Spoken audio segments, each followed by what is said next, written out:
This is Common Courtesy with Sean Nicholas. Sneaking the fucking, I'll be like, but I'm like such a Nikki Prue. You own this company essentially, say. Let's just call it like a bread making company. And you have Courtney Harbaugh. tell me that this like you just didn't know. Fucking lies. That's all fucking lies. Angelique Young. Random fling, if we gotta go to the strip club and find you a homegirl, I'm okay with that. I just want to buy. And Stephen Galbraith. And I used to think that like monogamy was natural and like you pick one person and that's like all you're supposed to do, but my mind has expanded since then. I'm excited. The game's all here yet. Yay! Tonight with special guest performances from One Night Band. Sit back and let's start the conversation.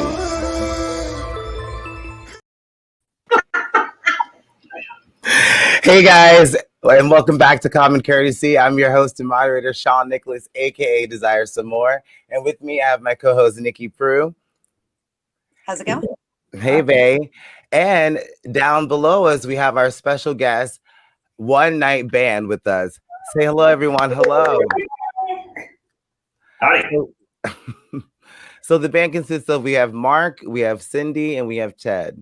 How are you guys? We're awesome. Thanks. Good. Thanks for having us. Thanks for coming in. Thanks for coming on. Because like literally I've been trying to I want to get my foot into every little door, and have like new things for the show. And I'm so glad you guys decided to come on with us. And, we have some music tonight too. It's going to be really, really fun. I cannot wait to get to that. Yeah, little music, a little bit. A little bit. No, it's like really big time. Like we were saying earlier in the meeting, I was just jamming out, on my way home from work the other day. I was like, this is fucking awesome. I love it. I love what you guys put together. And you're so talented. You're fun. You are. You're talented and you're fun, and it looks like you're having fun, which makes me want to have fun when I listen to it. So that's a big thing.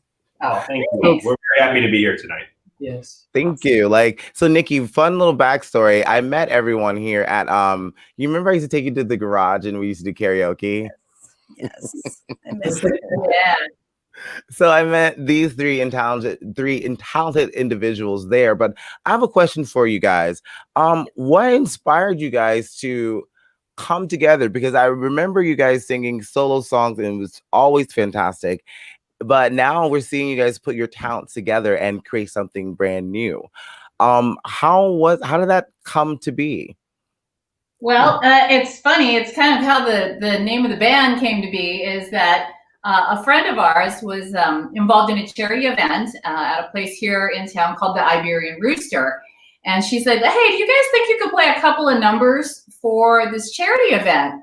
And so, Ted plays music. We all sing. We all know each other from karaoke and singing. And so we said, yeah, we could put a few things together. So we put together a one-night band. It was really meant to be one night. Obviously, it ended up being a couple more than one night. So we just kind of all collaborated and we really gelled well. And it kind of stuck.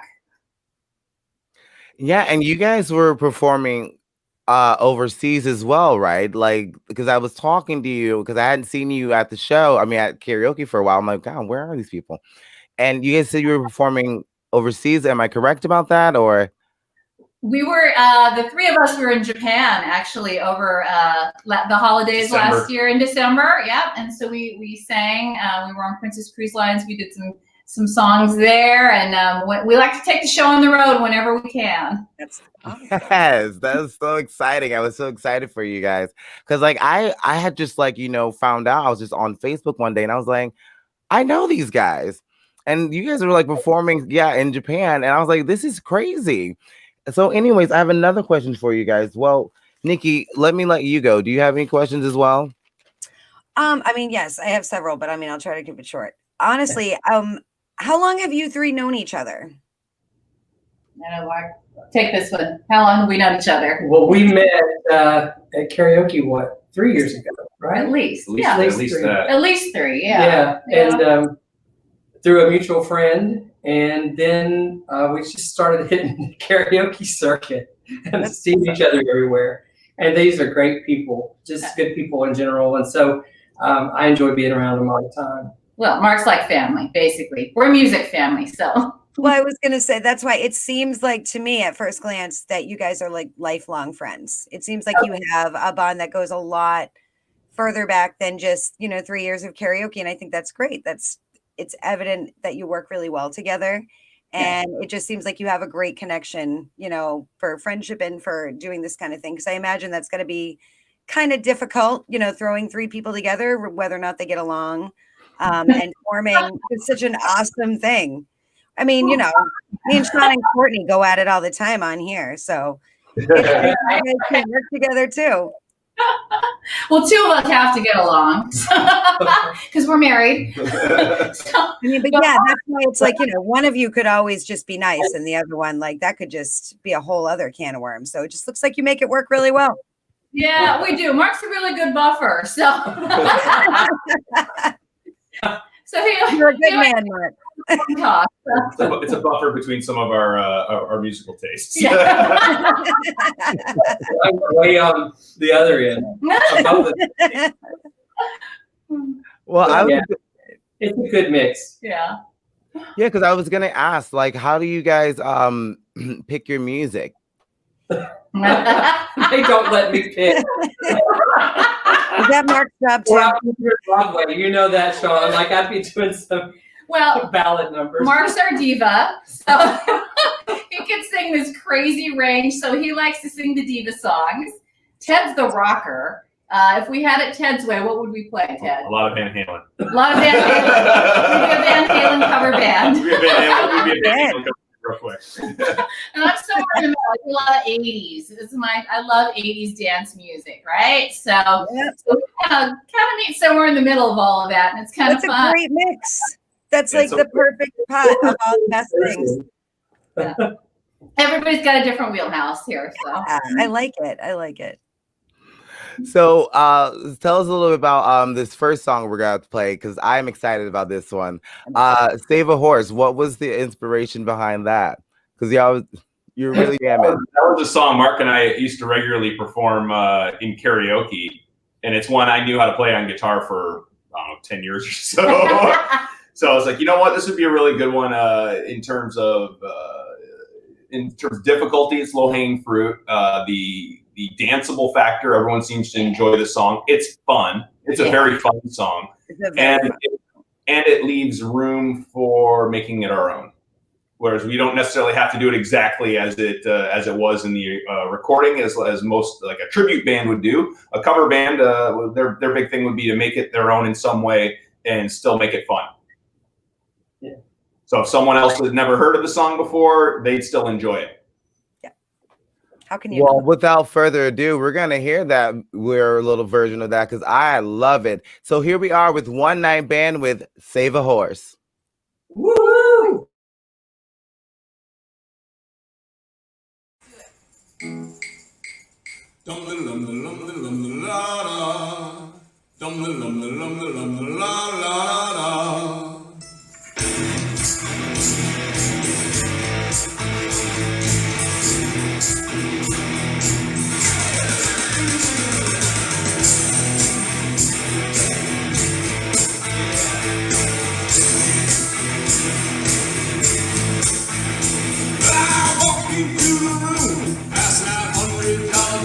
And it thrills, and it feels like a home on my Silverado grill.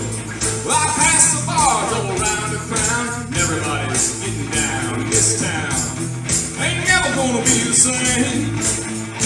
And I saddle up my horse and I ride into the city. I make a lot of noise, copy girls, they are so pretty. Riding up and down Broadway, around old Dusty Roy, and they're gonna say, save a horse, ride a cowboy. Everybody says, save a horse, ride a cowboy. Well, I don't give a dang about nothing, and I'm singing and bling-blinging while the girls are drinking.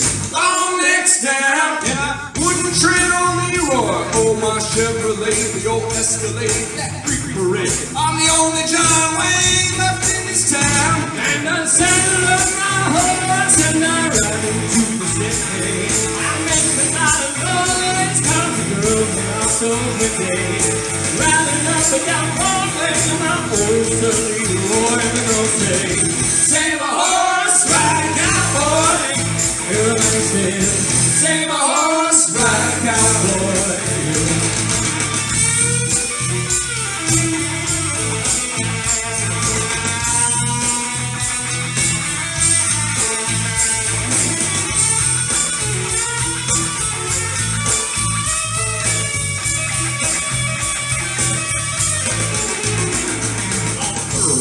That's what she said in the back of my truck bed. As I was getting buzzed on suds out on the back country road. We were flying high, flying as wine, and having ourselves a big and rich time. And I was going about as far as she'd let me go. The current valuation of my cowboy reputation had me begging for salvation all night long. So I took her out, digging frogs, introduced her to my old bird dog, and sang her every Willie Nelson song I could think of. We ain't love, selling my horse, and I'm riding through the city. I make a lot of noise, talking girls, they are so pretty. Riding up and down Broadway, my old Toledo boy, the girls say, save a horse, ride a cowboy. Everybody says, save a horse, ride a cowboy. Yeah. Save a horse, ride a cowboy. Everybody says, save a horse, ride a cowboy.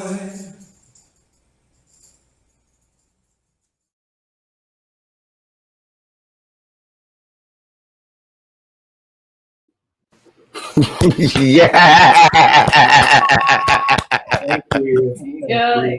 I love it. I love your version of that. It's fun and it's literally exactly what you just were talking about. Encompasses all of that. I love it so much. Aw, Thank you. Appreciate it. Same. Like I was just telling Nikki, I sent her recording because I was trying to keep everything under wraps, because when you get something good, you wanted it to be everyone's first experience hearing it, but I just couldn't save it. So I sent Nikki and everybody a little recording of it. Aw. And I was just like, I'm so thrilled that we're here doing this because it was so much fun. Like I was singing on my way back home to work. I was like, okay, now I know the song.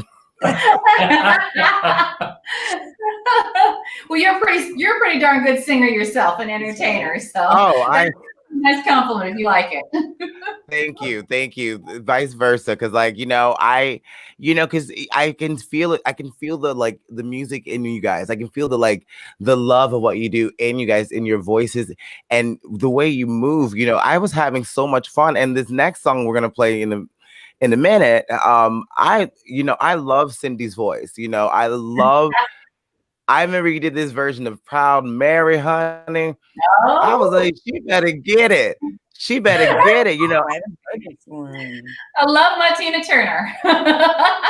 Well, I just love the fact that you guys, your talent, you guys are allowed to you learn how to mesh together and create something awesome. I'm floored. I'm just really floored. Oh, Thank you. thanks. Thank you. Yeah, I mean, we love it. We love it when the audience enjoys it and they're dancing, they're having a great time, and you forget about what a crappy day you had. That's the best part about all of this is really just having people out there and having a great time. Yeah. All right, so let's get into some. Wait, Nikki, did you want to say anything else too?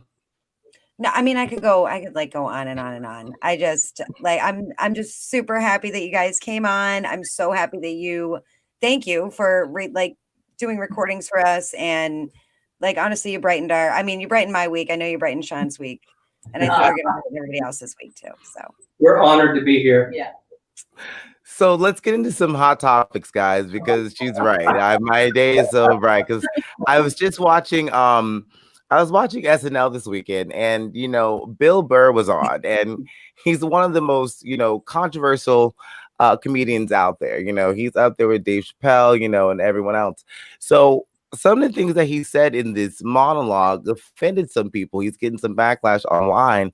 I just kind of want to play a little clip of that so we can kind of talk about it here. Here we go. I think you're talking to. It's comedy.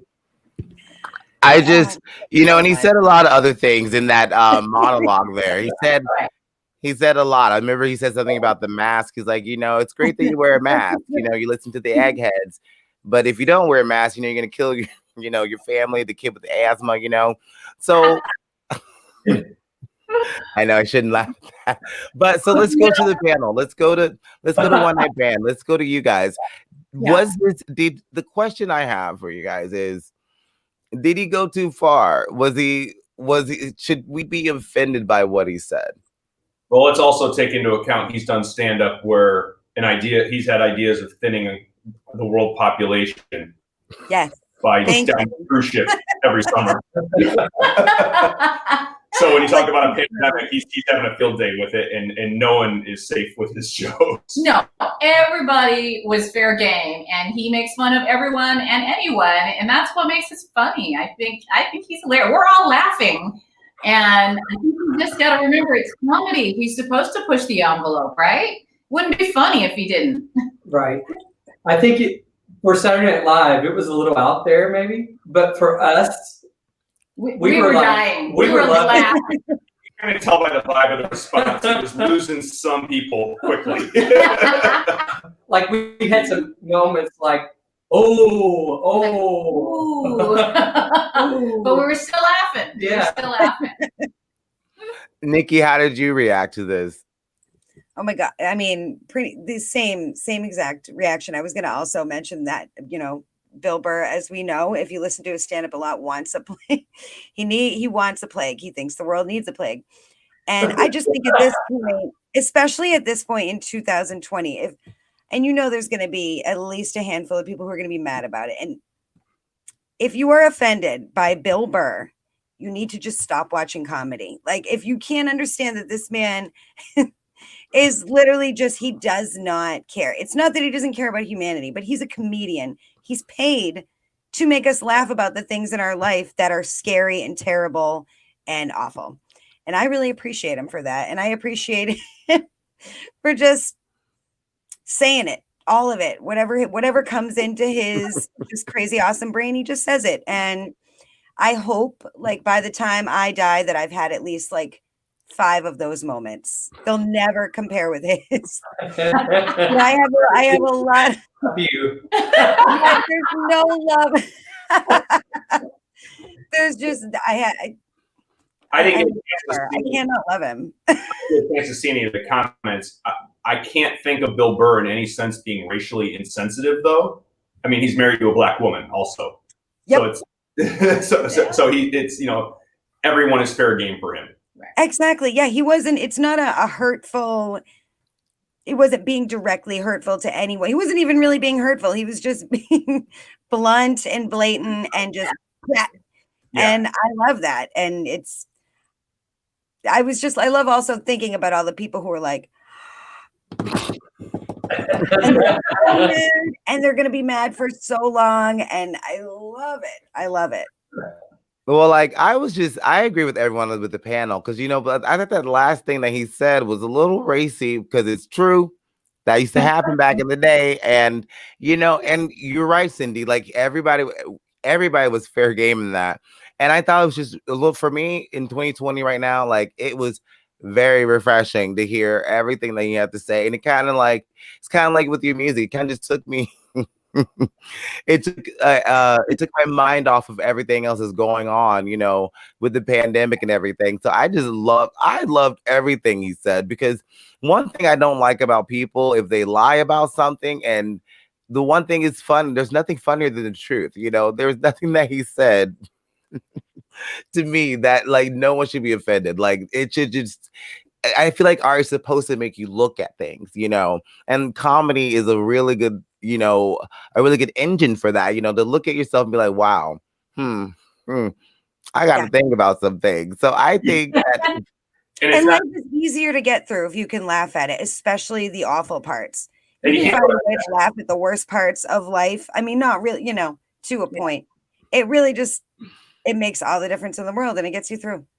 You can't put it past SNL for having an edgy comedian as their host either. They've had George Carlin in their first year too, and he probably would have said things that were worse. I mean, considering the 70s versus now. Yeah. I want to see Dave Chappelle host it because he likes to. Oh, he's amazing. I don't think, has he ever hosted? Because I don't think he ever has. I don't remember him hosting. Oh, maybe. Yeah, We're just thinking about him in it. No, I guess not. No. Yeah, because he drops the N word all the time, and I watch his stand ups on Netflix, and I ain't gonna lie, I love his comedy. Like the edgier you are, Yeah. I can't stop watching. You know, like I want to hear it. I want Right. to hear it. That's what comedy is. So to push that envelope and then go a little too far and then bring it back, right? So that's Exactly. It's perfect, Cindy. So Go let's that move line. on to this. Yeah. Let's move on to this next little topic I want to talk about before we play our next feature from you guys. Is this wedding debacle. So just really fast, the story is, you know, a bride and a groom decided to instead to have like, you know, the formal wedding, they decided to have a little cocktail party. And during the cocktail party, they, you know, said their nuptials. They're like, surprise, this is a wedding. And they took photos, and that's where the real story starts. Because the bride is she got very upset that her mother-in-law, the mother of the groom was wearing white during the whole thing and in the photos. And she felt that the mother-in-law was pulling focus, and she voiced her opinion on the photos in social media. So my question is, you know, who is right in that situation? Like, and how would you do a surprise wedding as well? Like, did they get things wrong? Nikki, let's go to you first. I'm like, okay. So I don't think there's any wrong or right way to do a surprise. I have like 3 points. I'll try to be quick. To do a surprise wedding. Like if you want to do it, absolutely. It's totally on you because it's a surprise wedding. Like unless you have a bunch of people coordinated to, you know, throw on bridesmaids gowns and cummerbunds, then it's just a cocktail party where all of a sudden people are getting married. So that being said, you also get what you get out of the results. Like I think it's it's cool. It's a fun idea, but you also can't be mad at your mother-in-law, right? It was the mother-in-law, Right. or Right. future mother-in-law. And it also said that this woman is like kind of notorious for wearing white all the time. Like she wears white a lot. And How are you going to get mad at this woman when she didn't know it was a wedding? And you can't get mad at social media followers for complimenting her. And also, she's your mother-in-law. Let her have some compliments. Like if you wanted a big flashy wedding with all eyes on you and your Cinderella gown, then you should have had that. Or just tell people it's a wedding and wear a wedding dress. If you are that obsessed with attention, then you need to take steps to make sure that you get that attention. I don't think the mother-in-law did anything wrong. And what was she supposed to do? Go online and be like, no, please don't tell me I look nice. It was the wedding. Nobody knew it was the wedding. Like, I want to find this bride and be like, what are you? You are the worst bridezilla, first of all, because you don't even know how to do one. You have a cocktail party and everybody's going to come. But we're secretly getting married. What was she wearing? Was she even wearing a white dress or? No. Yeah, that's what I couldn't remember that part. So you're mad. At least wear a white. I have a white cocktail dress in my closet right now. I've never even worn it, but it's an off-white dress. Throw that on. So there's some distinction. Nobody knew what was happening. I'm sorry. Like, I'm not even sorry. I want to say I'm sorry that like she didn't get what she wanted. But did you still have a great day? Did you still get to marry the man of your dreams? And were all your friends and family still there? Yes. Okay. Well, next time you'll choose better. All I have to say about it. I knew that was going to be good. I've been thinking about it all day. Thank you. Let's go to One Night Band. Guys, how did you feel about this? Oh, so I've been in and around weddings a lot. I've been a bridesmaid personally 13 times, and I have a closet of dresses to prove it. But when we heard about this story, I had to laugh because, like Nikki said, it's a surprise wedding. Surprise! Somebody outshined you. And you know what? If you're the bride, you just have to own it, and it's your day, and it doesn't matter if you didn't look your best or your mother-in-law is better than you. It's your wedding. You know what? Just own it, and then let it go. Let it go. Right? You have to be married to this woman's son for the rest of your life, so you got to get over it. Yeah, I think it's going to be a surprise divorce. She's gonna wear red to it. You could be right. Mother-in-law. Like, I feel bad. I just knew that was going to be. Ted, how did you feel about that? You got a mother-in-law story. Yeah, you got to know. You got to know better. You're if you do a surprise one, you're definitely opening yourself up to any of that stuff. Whereas like Nikki said, you could definitely plan a little better ahead. Yeah. Plan ahead a little better. If you want it to be all about you, plan it like it's going to be. Exactly. Yeah, because honestly, when I have my wedding and whenever that happens, I'm just trying to dog whistle that. I don't think I would do a surprise wedding like she did, and I would actually be thankful people actually came because No, that's a really good point. I'd have a cocktail party and 3 people would show up, all 3 of the people that I invited out of pity, and then I'd be screwed. So wasn't there another wrinkle to that though with the father-in-law or something saying something? Yeah. He was kind of flaming the bride, I think. Yeah, he was upset about that, as he should be, because sorry, hold on. I kind of feel that, in my defense, if it was my wife, I would definitely say something to the bride. He was not being an asshole. He got deleted from, Reddit, but I think because he's the one that brought the story to us. So I'm thankful that he did say something because I needed that in my life, because what is wrong with all the emotional, all the emotions of these 2 women coming at him? This guy's just like, please, it's okay. I can't. I'm not sure if it's gonna work out because honestly, relationships take a lot of work to begin with. So I mean, this little thing blowing up and now it's online and people are talking about it, we're talking about on the show right now. I just kind of feel it's either a make it or break it kind of situation. Yeah, absolutely. They're gonna be really strong. Through it, okay. Yeah. I guess that's why I try to stay single sometimes because honestly, the headache is too much. But let's go ahead and move on to the next topic because the next topic is you guys because we have another little performance from One Night Band, and this is a solo with Cindy, and this is One Night Band with Hands on You.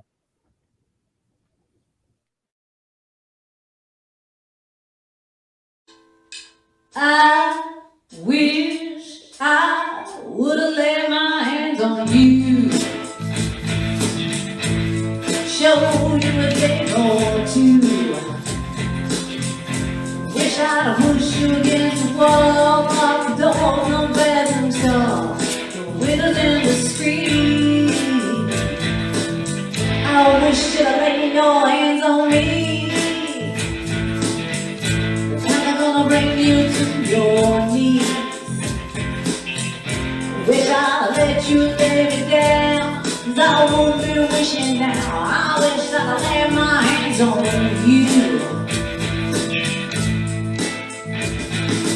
I wish I would still have drums, still tangled up, still making love, but instead I was lonely in bed with you in my head. Can't get you out of my head.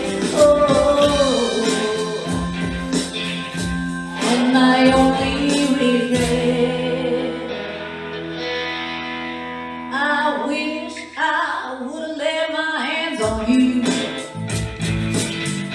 Got you high on the hotel room. A little secret for my soul. No one sees and no one knows. For it come on me. I wish you'd lay your hands on me and never let me go. Drawing pictures on my skin, but no one's ever been. I wish I'd lay my hands on you.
Women in the street.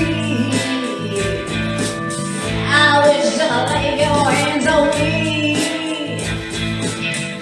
Like I'm gonna bring you to your knees. Wish I'd let you lay me down, 'cause I wouldn't be wishing now. I wish I would lay my hands on.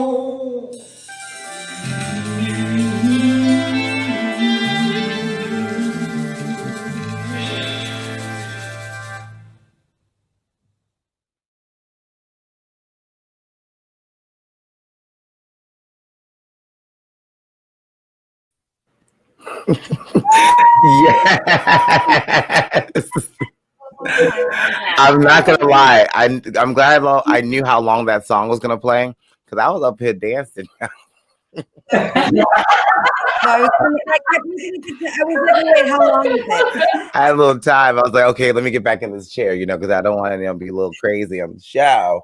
Because that song just kind of like takes me back. Like I feel like in like a little like a speakeasy little bar. It's a little dark, and you just sing it to someone. Yeah, little sultry, little bluesy. It's kind of a fun song. But you really gave us that feeling. Like I was feeling this. Like I was like, okay, all right. I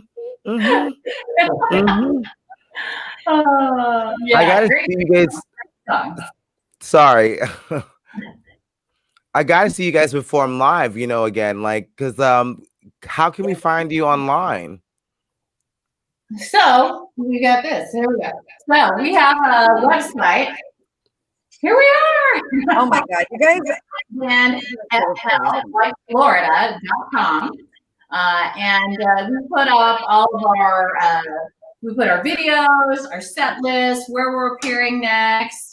It's obviously with COVID, everybody's kind of staying home and laying back, and not trying to put a lot of dance music out there like we do to get the party started. But it's coming back. It's going to be back before you know it. So we'll start updating the calendar. We've got some dates we're already talking about, so we'll be out there before you know it. Well, we will be there. Yeah, definitely. Yes, please. I miss dancing. I never thought I'd say this, but I almost miss crowds. Not really. I just miss there being able to be crowds. Like I love going out dancing, and now it's just everything's so weird. I hate it.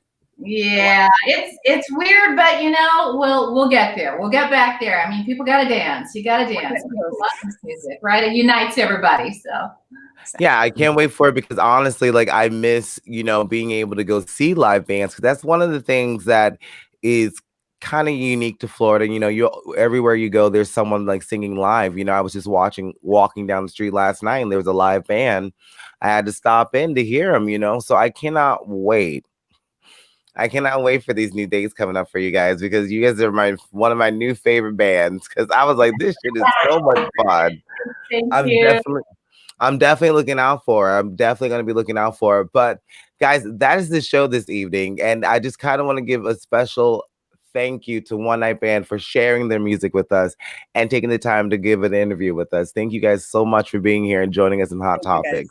Thank you for having us. Thanks for having us. So much.